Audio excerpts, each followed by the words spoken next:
Action. Halo Sobat CDM, kembali lagi di Cerita Dunia Mahasiswa. Apapun ceritanya, ambil hikmahnya. Saya Iwan Ransa. Saya Gasir Aini. Nah, hari ini kita kedatangan narasumber. Kira-kira siapa ya? Kak Indra, tuturan. Baiklah, apa dulu Kak Indra? Halo semuanya.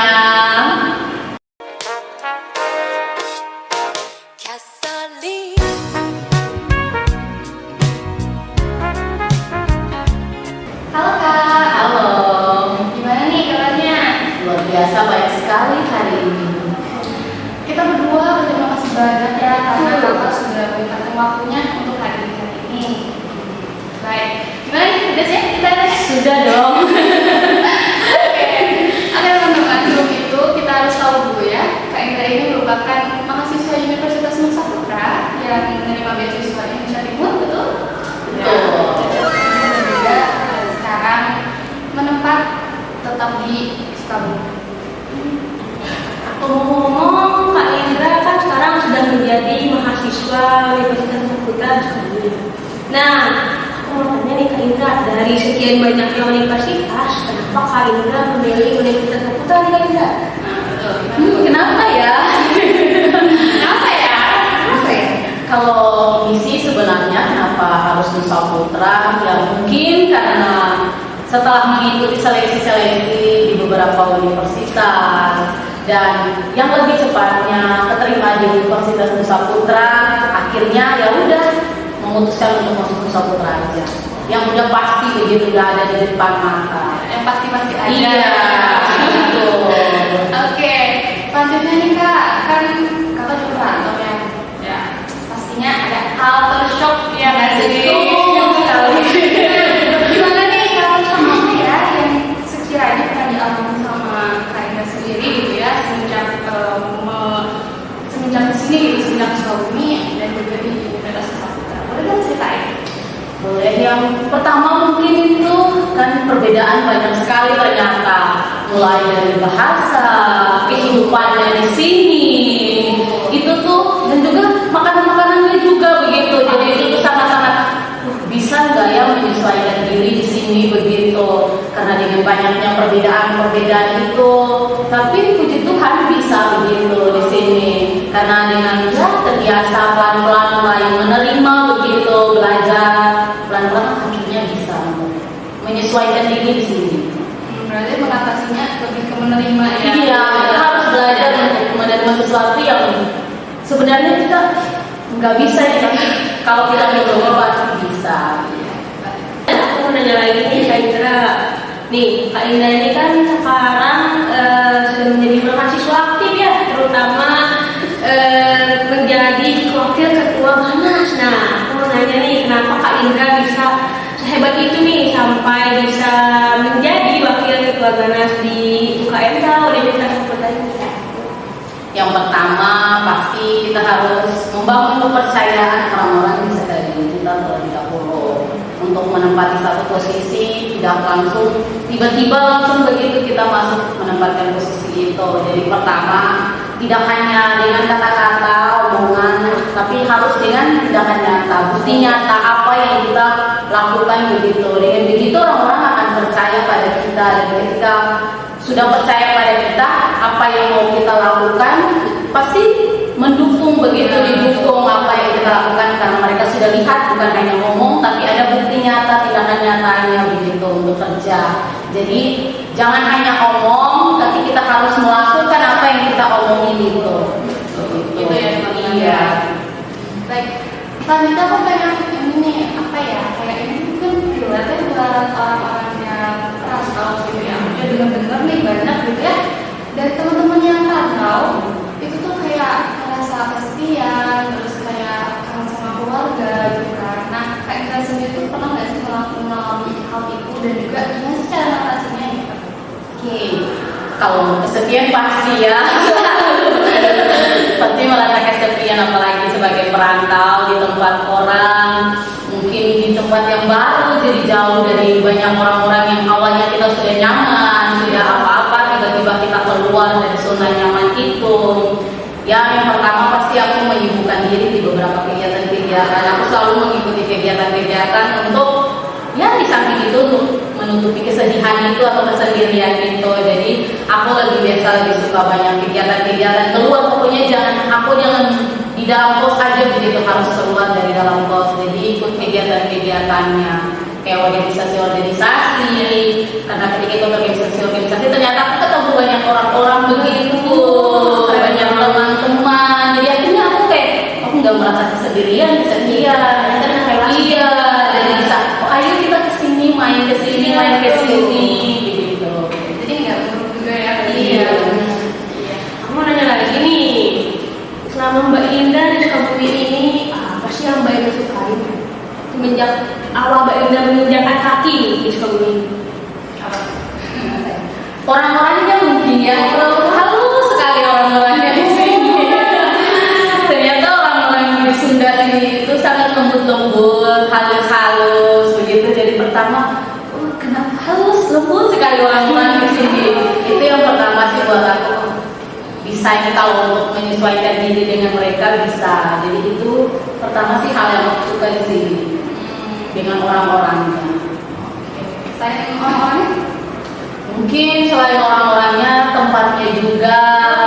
Tempatnya sangat-sangat menurut aku sangat-sangat mau bilang sederhana sekali sih menurut aku di Sukabumi ini. Jadi di Sukabumi itu kita tidak perlu kayak berpura-pura apa-apa begitu atau berpura-pura menjadi siapapun atau apa, karena di Sukabumi itu kita bisa menjadi diri kita sendiri sih menurut aku, dengan kehidupan yang sangat-sangat menurut aku luar biasa sekali di Sukabumi. setuju sih ya. Oke, aku ada pertanyaan lagi sih. Boleh.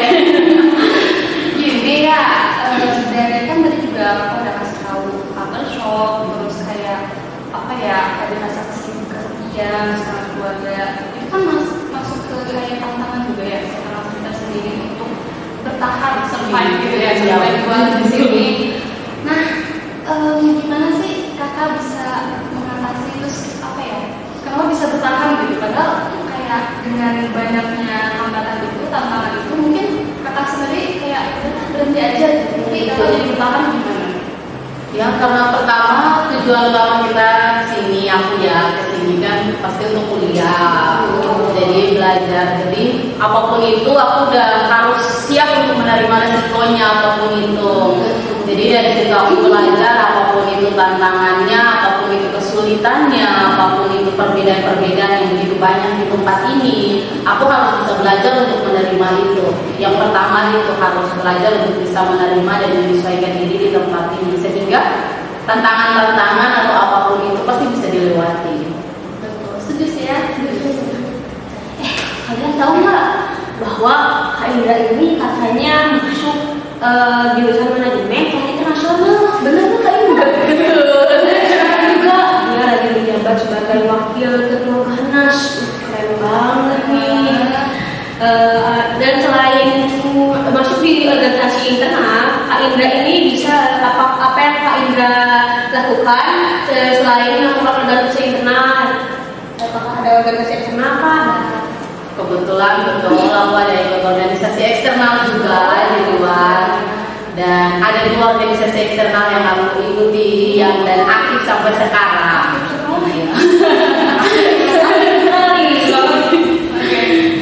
Terus alasannya gimana nih? Alasan kenapa Kak Indra mau ikut organisasi tersebut gitu? Kenapa memilih masuk organisasi tersebut?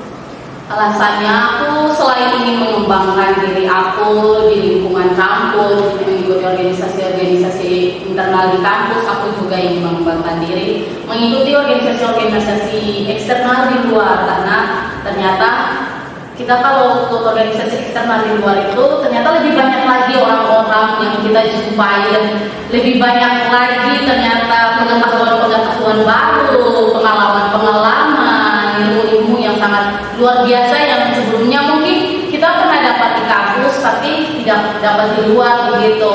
Tapi sebaliknya juga begitu. Jadi ketika kita mengikuti organisasi eksternal di luar itu sangat, menurut aku sangat-sangat penting sih sebenarnya, karena ketika kita keluar dari kampus ternyata kita punya banyak relasi juga begitu di luar organisasi internal kampus.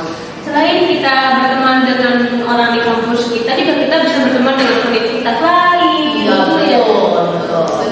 Wah, keren banget ya Desti, kayak ini aktivis banget teman-teman ya, aktif banget organisasi. Nah, di sini nih contoh buat teman-teman ya. Jadi di tengah kesibukan akademik gitu ya, kita harus meluangkan waktu juga untuk mengembangkan diri ya melalui organisasi, di mana itu juga penting loh teman-teman buat kita sendiri di masa depannya. Gitu. Tadi kan dengar-dengar Kak Indra ini masuk ke internasional. Nah, dari Kak Indra sendiri, apakah ada tantangan gitu selama Kak Indra masuk dari awal ke internasional itu seperti apa? Awalnya banyak sekali tantangannya. Yang pertama pasti bahasanya ya. Bahasanya yang awalnya kita tidak, kehidupan sehari tidak menggunakan itu, tiba-tiba masuk di kelas internasional walaupun hanya beberapa jam, ternyata itu sangat-sangatlah berat sekali. Ternyata masuk itu ternyata bahasanya sangat-sangatlah rumit, dimana kita harus memang betul-betul dilatih, diajar untuk apapun itu harus tetap menggunakan bahasa Inggris di dalam kelas, baik itu penjelasannya, materinya, tugas-tugas, ujiannya, semuanya menggunakan bahasa Inggris. Jadi itu awal sih itu tantangannya sangat berat sekali. Aku di kelas internasional dan juga orang-orangnya, jadi kayak kita ya apapun itu harus bisa untuk bicara bahasa Inggris dengan mereka. Iya, kan nggak mungkin kita bicara bahasa Indonesia dengan mereka, pasti nggak ngerti. Kita harus ya dilatih untuk harus bisa berbahasa Inggris di kelas internasional itu. Oke, selain dari tadi kan kelas internasional ya, kan tadi juga kita udah bahas ya kalau Kak Indra ini benar-benar aktif di dalam organisasi gitu. Nah, tapi aku pengen pengen di apa ya, hubungkan lagi gitu ya antara perantauan dan organisasi gitu ya. Jadi menurut Kak Indra, kalau orang yang merantau atau mahasiswa yang merantau gitu ya, penting nggak sih masuk organisasi? Seberapa penting?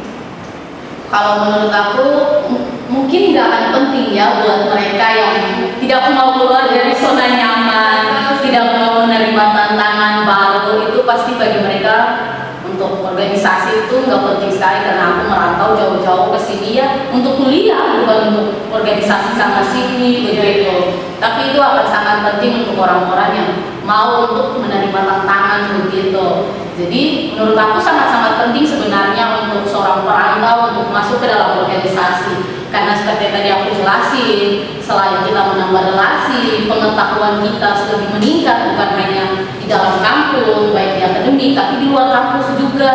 Jadi pengetahuan kita lebih semakin meningkat, organisasi kita meningkat. Jadi sehingga pada saat kita beres kuliah, kita keluar itu udah matang begitu diri kita untuk bisa menyesuaikan di tempat-tempat manapun kita berada atau nanti ditempatkan untuk kerja. Jadi kita bisa menyesuaikan diri sekali di situ. Jadi sangat penting sekali organisasi untuk seorang perantau menurut aku. Sepenting itu guys ya, sepenting itu semuanya teman-teman ya. Wah, gak terasa ya tadi sedih kita udah di ujung acara sama sumber yang hebat banget. Nah, teman-teman, jangan takutlah untuk memulai perantauan. Nah, karena ketika kita takut, maka kita tidak akan ada keberanian dalam diri kita. Maka kita harus mencoba dengan melawan rasa takut, dan kita juga harus yakin bahwa kita bisa melawan rasa takut tersebut. Jika kita tidak mencoba, maka kita akan gagal selama-lamanya. Gagal itu adalah kunci dari kesuksesan. Ya betul sekali, setuju banget sama Kak Desti. Oke, untuk terakhir ya closingan nih. Betul banget. Boleh dong kasih tips dan motivasi kali ya buat teman-teman CDM yang mungkin tengah atau akan merantau untuk melanjutkan pendidikannya. Boleh? Untuk teman-teman, aku pengen ada satu pesan untuk kalian. Jangan pernah takut untuk mencoba apapun itu, karena ketika kalian tidak mencoba, jawabannya tetap tidak. Maka itu harus tetap mencoba apapun itu, mencoba saja. Maka kalian akan menemukan dua jawaban, iya atau tidak. Jadi tetaplah mencoba supaya kalian bisa tahu hasilnya. Karena apalagi untuk teman-teman perantau